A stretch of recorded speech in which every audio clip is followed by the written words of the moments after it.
naghisgot tag pilgrims of hope, naghisgot sang atong ebanghelyo og dalan nga gihimo sa Ginoo nga banwagan sa kahayag sa manluluwas. Lingiay mong tupad ing na nagsubay pakas dalan. Lingia ba? Ing naunsa marunang daan imong gisubay, dalan nga mangitngit o dalan nga gibanwagan sa kahayag. Kanus amanta makaingon nga nagsubay tas dalan sa kahayag kon ma-memorize ninyo unya ma-practice pagyod ang walo ka virtues nga ato nang nahisgutan sa 8 ka adlaw. Nya pun-an na tog usa karon. Gikono be, memorize ako no kadtong virtues nga naglangkob sa pulo nga hope. First, H O P E. Una nga cardinal virtue, ikaduhang cardinal virtue, hinay na kayo, ikatulong cardinal virtue, nagiduhan na lang itingog, katapusan ikaupat nga cardinal virtue, na kaybaw. Ang una prudence, sunod justice, sunod fortitude, nya dayon temperance. Kining 8, humility, obedience, piety, excellence, prudence, justice, fortitude, temperance. Kung ma-practice din nato, purting hayagas atong daan, maglisod tag kapandol, pasabot maglisod tag kasayop. Nya ang mo tibuok ani para makumpleto gyud mao ang the greatest virtue nga gitawag ni San Pablo og the greatest among all nga mao ang gugma, love. The greatest of all virtues is love or charity. Ana no? Sige. Lingiyay mong tupad na sad. Ing nahigugma ka nako. Ing na kano. Kanang wa mulingi giyawaan na. Kay ang way gugma gisudlan na giyawa.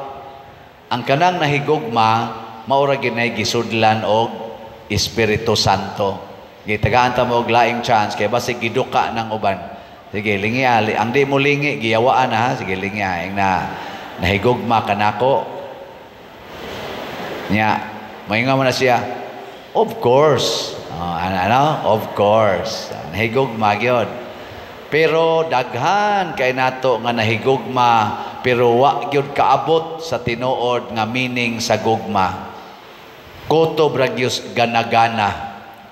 Lahi kay nang gugma, lahi sa nang gana. Hinoon ang gana part nas gugma, pero ang gugma dili na gana ra.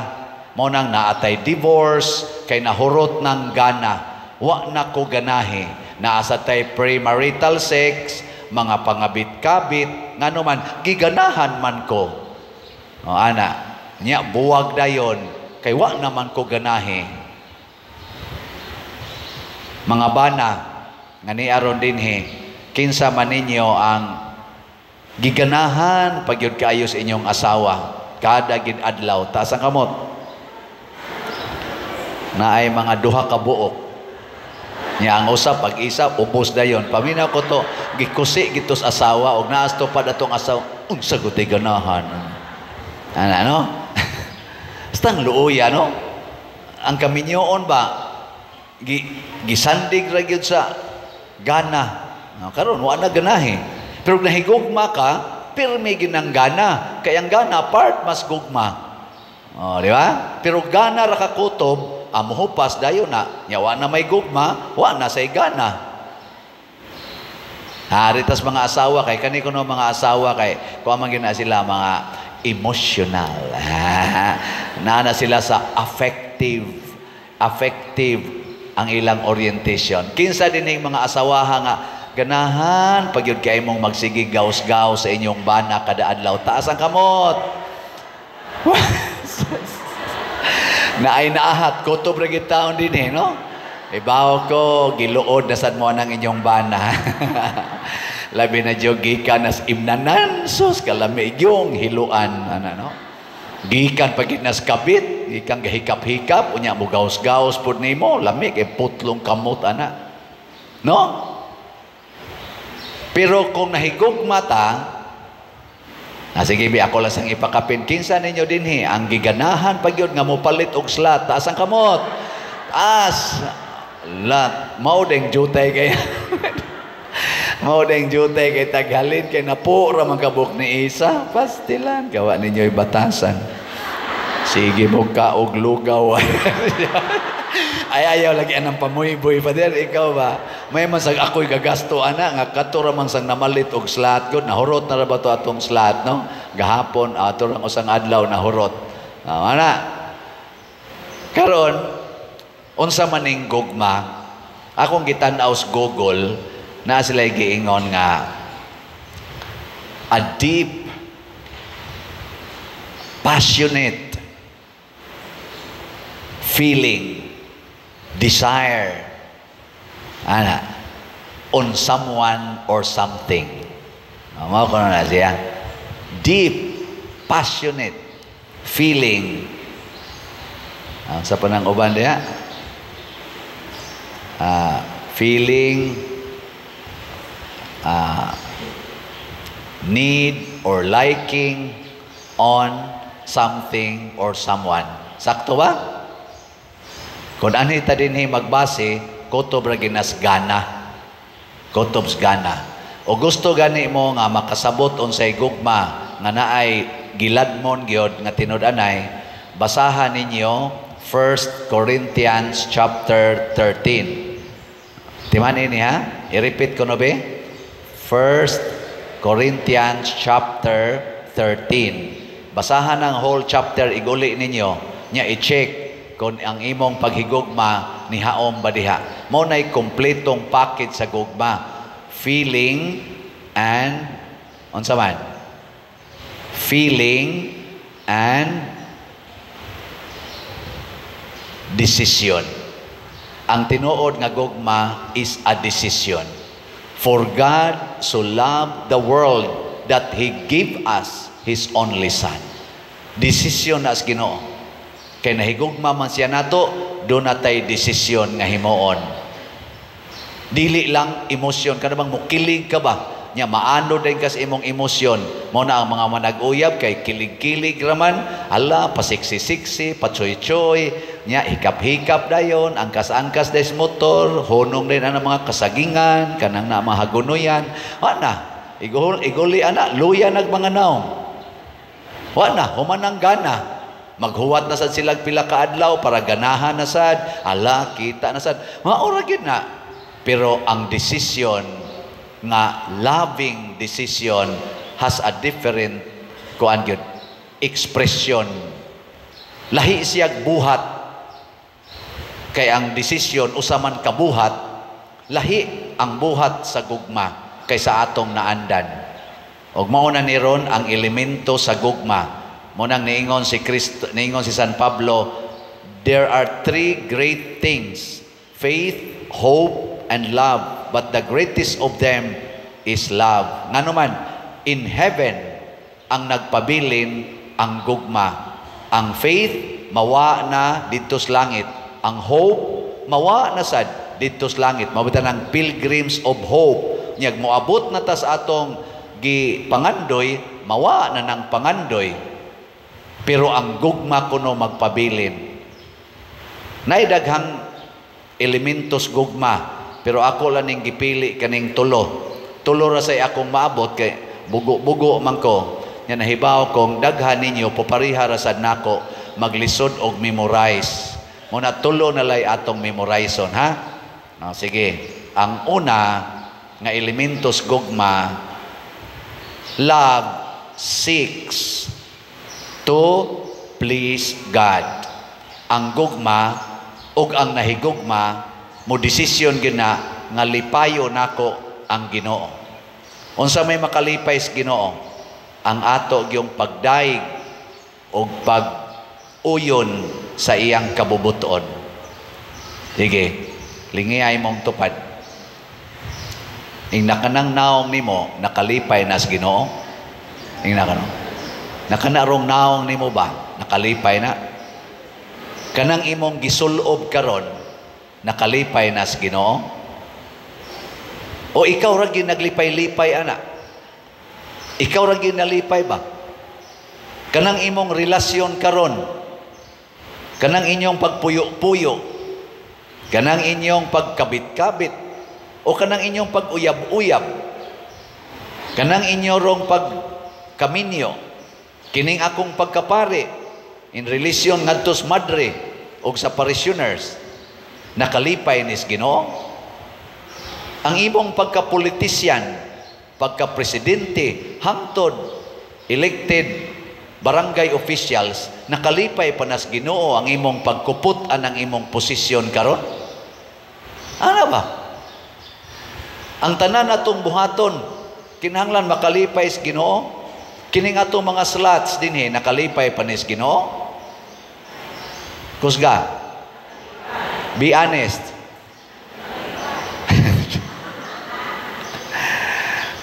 Sige, ang atong slots karon is BF Dag, tag 500, napay mga 13,000 nga wa pa mahurot para ni ibayad sa ato mga contractor sa atong kumbinto.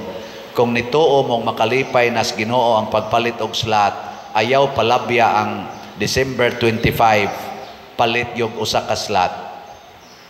Nya naasad tay Santo Niños kuan kaning healing gifts para ni sa atong selebrasyon sa atong Christmas, manghatag tag 5 kilo packed rice ngadto na sad sa atong mga category D nya mag Christmas party ta sa tanan nga atong mga active mandated organizations, mga chapel leaders and active dito sa kapilya, sa tanang mga ministries sama sa choir, lector, lay ministers, youth ug uban pa, og sa ato mga barangay officials ato nang imbitaron dinhi kay sila man gyud naglangkob sa atong parokya.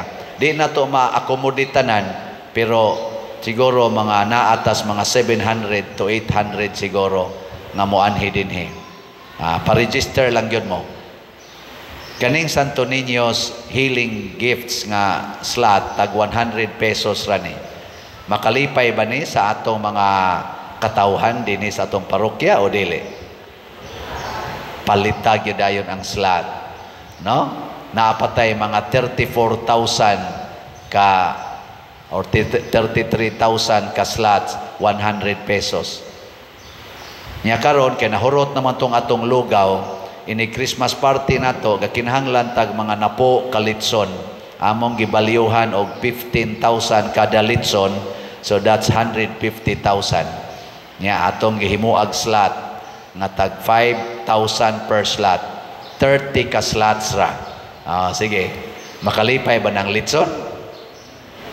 Narabay gipost, ayaw na mo ka og litson karong Christmas. Kay wa narabay budget ang PhilHealth sa 2025. Mga binuang na sila, naapay budget, oy naunsa magud taon mo, ing na lang hinon, ayaw mong patuyang o kaog litson karong Christmas, ipaambit sa uban. Ayaw kay huygog kaon mo, na kanang napo ka litson, bahin-bahinon ta na sa mga 700, 800 katao, aron dili ta makolesterol ug mamatay ini kainirong. Makalipay ba? Yes. Kita mga Cebuano or kitang Filipinos, basta party gani nga way litson subo kayo. Party gani naagi ng litson. Mao na pamalit mong slot kamong naay 5,000, inalipayo nako ang parokya. Palit kog usa ka slot. Duha na ka slot atong halin kay gahapon man ni gasugod, napay 28 ka slots. First come, first serve. Hangtod ra ni sa December 27. So kini ako ning gisgutan kay lipayo na to ang Ginoo. Kay malipay ang Ginoo ibubo niya ang daghang grasya. Muna ang Ginoo nalipay ni Hari David. Si Hari David nagsigig hangyo sa Ginoo nga tudluan siya unsay buhaton.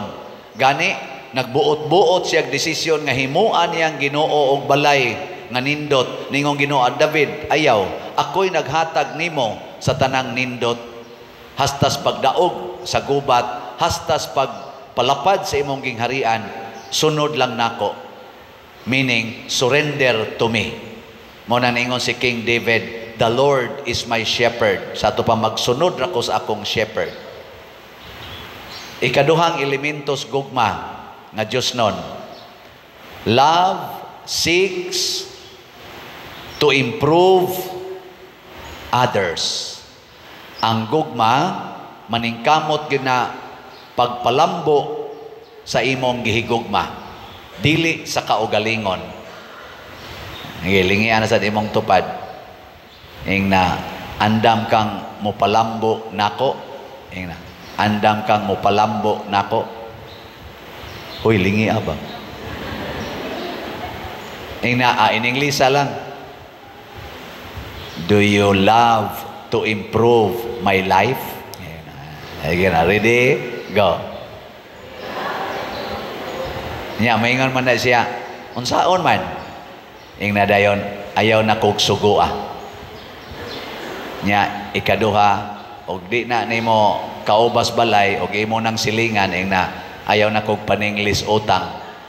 Oh, mo improve yun. Or kung nangutang na nimo, ing na, bayarin ako sa imong utang. Aron ma-improve akong kinabuhi. Di ba? Ana man na. Kanang inyong pagsigig duwaan ng computer, mga anak, makapa-improve ba na sa inyong kinabuhi? Kanang pagsigig sugal anang scatter o uban pa, tungits, pamasin anang swertres, maka-improve ba na sa kinabuhi? Kanang mga babae nga magsigig sulo ba na mga nigpis kaayo, fitting kaayo, mga kita na ng hapitanan diha nga ni markas inyong lawas, makapa-improve na sa kinabuhi? Maka-improve. Oy, wag nay ayo. Kanang pag-eskwela nga magtinarong yun, magtuon, dili magsigig lakwat sa, maka-improve na sa kinabuhi? Kanang pagsigig ampo sa santos nga rosaryo niya, magbinuutan, manglabag yun, manghugas, manglimpyo, tabang yus ginikanan, maka-improve na sa kinabuhi? Kana, kamao man day mo. Maunay gugma, dili na gana-gana. Gugma gina, desisyon gina. O maunay gihimos Ginoo, iyang gi-improve ang atong kinabuhi, gihimo ta niyang mga anak sa Dios. Wa ta magpabilin nga tao. Sayop na nang atong giingon nga tao raman ko, gi-improve na tas Ginoo, gihimo na ta niyang mga anak niya. Igsuon ni Kristo, ears manununod sa gingharias langit. Kanus-a pamanta, makat-on ana, because of God's love. For God so loved the world. Katapusan nga elemento, mao ang love seeks to save sinners. Ang gugma, maningkamot yun na pagluwas sa nakasala. Kamo mga ginikanan, ayaw na mo pangasaba sa inyong mga anak nga mga badlungon or gahig-ulo. Luwas sa sila. Ang kasaba, di na makaluwas, makatiwas na. Ang sao man pag atiman ang mga buangon, antusa. Mauna si Kristo, the greatest expression of love ni Kristo is the cross. Mga buangon kay tanan. Ni anhi si Kristo, celebrate intag Christmas, kasadya ning taknaa, siging kunuhing kuang-kuan, lipay-lipay, ang resulta gilansang sa cross. Pero di na igsapayan because love seeks to save, and the best way to save is to suffer and die. Matod pa ni Kristo, John chapter 15, maurasan na akong nahinumduman nga chapter nga niingos Kristo, there is no greater love than to lay down your life for your beloved. Katapusang lingi sa imong tupad. Ing na karon nga Christmas. Sabat na ko. Lingi ba? Ing na karon nga Christmas. Saad nako nimo. Magpakamatay nako para nimo. Inga. Na magpakamatay nako para nimo. Ana, kanang wa mulingi, maunay mo patay nimo.